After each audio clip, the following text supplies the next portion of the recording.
I've created a great tutorial for you which pays homage to my goth roots. I'm talking 1980s original goth roots, and a little nod to Wednesday Addams as well. So it's really simple. We're working with a hoop. You don't have to. You can put this straight on to a flat felt for a needle felted picture. I've got a template here. You can create your own. And what I'm going to do is just make sure that the actual template sits within the hoop, which is about 15 centimeters wide. You can use bigger and just size up if you want. Now, I'm just going to draw around the template really quickly, just roughly as well. And even if I get a few of the lines wrong, it doesn't matter because I can just adjust that later on. You won't see anything underneath once you've felted on. And I'm going to do a mixture of flat felting and 3D felting. I've got a firm foam mat with a felting topper to protect the mat, and then I've got my felt material on top. I've just used a wool felt. You can use a blend of wool. It's just a craft felt that I'm using. So I've gone for this nice blended sort of charcoal grey wool. This is from World of Wool. It's a carded wool. And I'll pop a materials list in the description for you so you know what you need. And I'm just flat felting that. I'm using those lines as my guide, and they make a huge difference. Using these lines, this works for any sort of flat project. You'll see in my Jack Russell brooch that I do that those lines really make a difference. Help you keep the proportions and work within the scale that you need. I'm just using a single needle here and then swapping over to a multi-tool, but you can just concentrate with a one single felting needle. That's absolutely fine. And I'm using a 38 star, which is a really good all-rounder. And then once I've completed that first layer, I'm going to pop a second layer on top, but I'm not flattening this second layer too much because I just want it to have a little bit of dimension and a raised area near the rim of the hat, as you can see there. So I'm just continuing to felt till everything's filled in. We can always go back later on and tidy it up. And then just to speed up the process, I've used that multi-tool.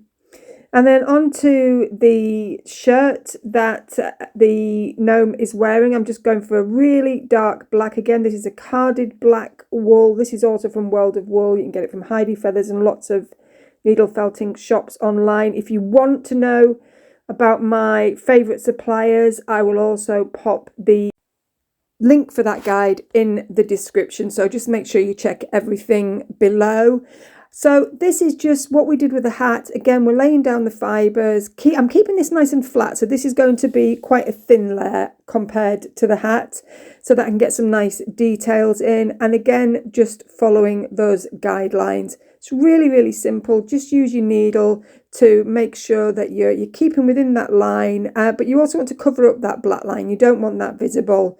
And then I'm working on that lovely white collar for the shirt, that sort of Wednesday Addams style shirt that I'm popping on here. And again, I'm just holding on to that wool as I just maneuver it round, take off any bits that I don't need. You can always add more. So take off that excess and continue to work that wool into that felt. And don't pull it off the mat. You want to keep it on the mat. It's much easier to work with, because if you pull it off the mat, then you're starting to create lumps and bumps while you're felting. It doesn't matter so much for this project, but if you're doing something really detailed, let's say it was a portrait, or it was you're doing some sort of dog portrait, then you really want to keep it on the mat until you are finished. Now I want this rim to be slightly higher, so I've just rolled up that same charcoal wool again. I'm just felting that on, and again this is raised, so I would say this is raised about 2 or 3 mils, maybe a little bit more, above the actual felt that we're attaching it to. I'm just tucking in those ends to neaten them, and that saves any wispy bits, so you don't have to mess about poking in all those little wispy bits. And this is just a great way to start flat felting. If you really want an easy way in, then this is the perfect way to start. It's the way I would recommend it. I'm going to put some little buttons on now. Normally I do them freehand, but I got these really cheap stencils from Amazon. Again, I'll pop the link below. I'm not affiliated, but they're really, really good, especially for flat felting. So I've used those. And then for this big gonky nose, I'm using the barbecue skewer, which if you've seen my videos before, you will know I absolutely love. And I'm just rolling this wool, this carded wool, around that barbecue skewer, just putting it against the mat for size, and then just firming that up. But I'm going to keep those ends loose because they're what I'm going to use to attach it to the actual face. You'll notice that it needs very little felting because the barbecue skewer has done a lot of the work. So once you've taken it off, use those looser ends just to attach where the neckline of that collar is. Just poke it in. Now, I'm not particularly happy with the shape of this nose, but I'm just going to keep going because I'm going to show you how even if you've not quite got that shape right, you can make it right as you felt. And I don't want this video to be a perfect illustration. You know, I want to show you how you can overcome those mistakes. So, you know, if you just keep reshaping it, pop that needle right underneath that nose, because what you don't want is lots of needle marks in the top. So always work underneath. Now I want to add some detail here, and I'm just going to pull this off the mat, and as you can see, we've got that image shown through on the reverse side, and I've done some little sort of crosses here across the hat just to accentuate that brim and just bring some of that detail out. I've just used a pure wool. You can use a cotton. I've used quite a thick cotton, otherwise it might get lost in the wool.